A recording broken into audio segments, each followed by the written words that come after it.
I got a lot of respect for Dennis Allen. I coached with him. I played with him at A&M, coached with him for 5 years at the Saints. He's a heck of a coach, very detail-oriented, tough-minded, and team plays that way. And, and there's a number of coaches on staff that I was with. I have a lot of respect for. I know how they work there. Mickey Loomis, the GM, think highly, obviously, of him. And then certainly some of the players that are still there. And I know what they're made of. I know they're prideful guys. They're tough. They're a tough opponent in the Superdome. And, they're going to be ready to go. So this is a big task for us. This is a big game, and there's going to be nothing easy about this. But we're excited about the opportunity, to be able to go there and put our best foot forward. So it's been a good week. Obviously, when you come from a situation, you want to go back there and win. Mm-hmm. This is Dan Campbell's, this is where he was last at. This is the team that gave him a lot of opportunities in the coaching ranks. So he's going to want to go into the Big Easy, pause, and get that W. Hey, yo. Hey, yo. Hey, chill out. And get that W. He's going to want to go out there and take care of business. And I don't blame him, It's the competitor in him. It's the former athlete, the former player. This is same with Aaron Glenn. He's going to want to go out there and make sure his defense shows out. This is the team that had these guys and the team they came from. So they're going to want to go out there and take care of business. And it is personal for them. You can, sports has emotions. And this is a thing, like I said, a big part. 80% of our coaching staff is former players. It's a rough estimate. So, guesstimate. They take these things personally, and the players acknowledge that. You don't think the players are like, all right, we got to go win this one for Coach Campbell and Coach Glenn. It gives them a little extra oomph. If they're going home, they're going back to the place where it began to try to take care of business. Yeah, I think it even goes beyond the organization too. Talking about the Saints organization, or just getting one up on your buddy. It's like when you play your boy in fantasy, the ones that you're close to in the league, at least when you beat him, you talk. That's the person you talk the most shit to. You know what I'm saying? You talk. That's how you talk. More ruthless to.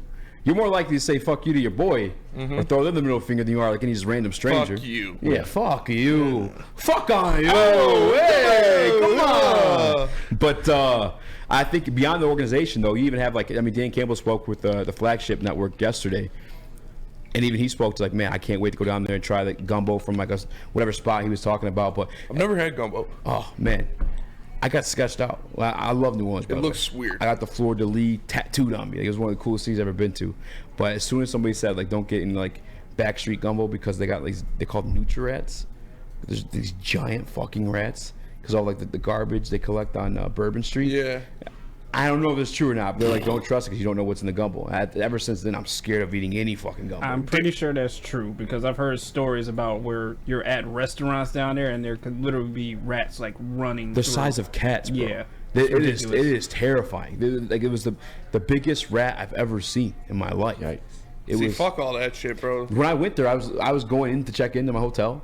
The guy leaving out had a bunch of video equipment. Are you guys filming a movie? What's going on? He's like, yeah, we're shooting a documentary on Nutri-Rats. He's the one that told me. I was like, that's my first day there. I'm going into the hotel, and I was like I'm sorry. There's New York, New Orleans. Why is it all the news? Got the big rats. Yeah, that's true. That's a good point. I mean, I wonder if New Mexico's got rats. It's new to the rats. Well, New York D-Mac always says Darius Slay's wife, Jennifer, makes great gumbo. He always talks about it. D-Mac? Yeah. What he had of her gumbo? I don't know. I mean, I'm sure they've. Yeah.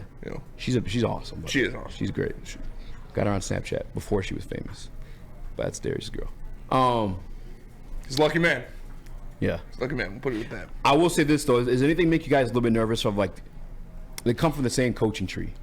They spent, Dan Campbell in that clip, if I'm not mistaken, said he played with it's that Bill Parcells coaching tree, man. Yeah. 80% of the NFL comes from that. A lot of the same fundamentals, a lot of the same systemic everything. Is there any nervousness there? The fact they may know their tendencies, or they know Dan Campbell and Aaron Glenn better than anybody? They might know Dan Campbell and Aaron Glenn, but they don't know Ben Johnson. Let's go. You don't know that Ben Johnson action. You don't know that quick BJ. No, just pause. I'm not worried about that. I'm not looking into that too much. The Lions are going to be the Lions. Any team, they'll have tape on them. So They're going to know, Dan Campbell wants to go for it. He's going to go for it in certain situations. He's an aggressive coach. But there's a lot of things they don't know about this coaching staff too. Yeah, they came from the same tree, but everyone comes from their own branch of that tree. Like the Dan Campbell branch of that tree is different. But the same branch too. I'm just saying.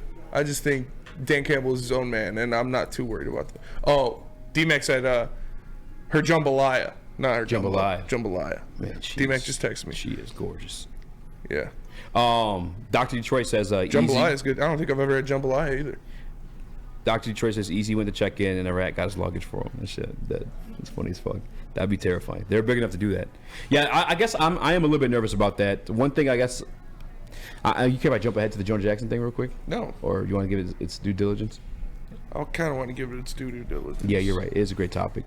But Dan Campbell coming home, Aaron Glenn coming home. I am excited for it. Detroit Lions are 4-7 They need to win this game.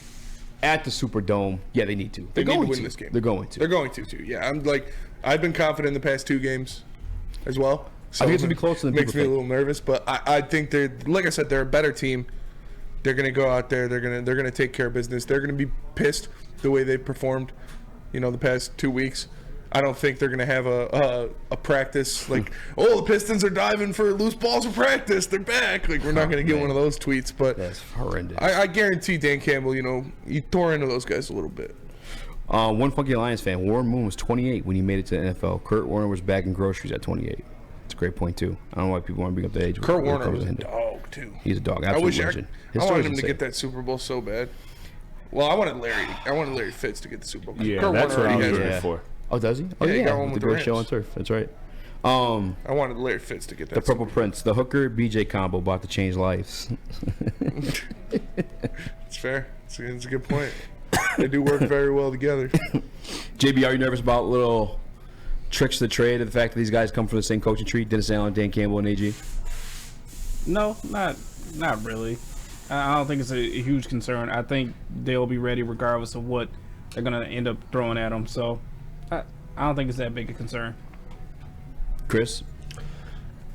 I mean, a little bit, just because the NFL is so strategy based, and that obviously having those ties, and you grow from, when you're growing from a coaching tree, you do have similar tendencies. So Yeah. there is that fear, but overall, no, I don't.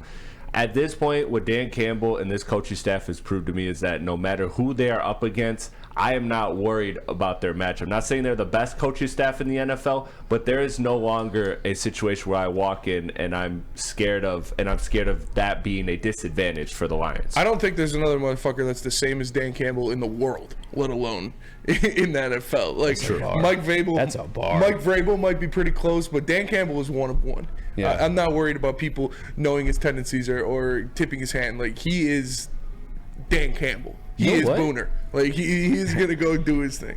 Now that I'm thinking about it, I actually think it works in the favor of Dan Campbell and especially AG, because I feel like when you're in that protege role, you almost you learn from the mistakes You of know like, their your leader. tendencies. Yes, Yeah. like you're more familiar with their tendencies than they are yours. Like they may have taught you things, but even though you're not in that leadership role, you're always like, man, if I was in charge, I would do You this learn how to differently. do it better. Yeah, and I think a big example of that, perfect example of it, coming up past his recent firing, Matt Patricia beat Bill Belichick, and Bill Belichick has a notorious record, a porous record, Yeah. against his former proteges. I remember that. The guys going based off his going against him, that used to be underneath his He umbrella. tried to get him to carry him off the field, but he's too fat.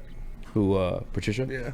Did he? No. Oh. I just remember when Jim Schwartz got Yeah. carried off the field. Yeah, I know. Dick bag.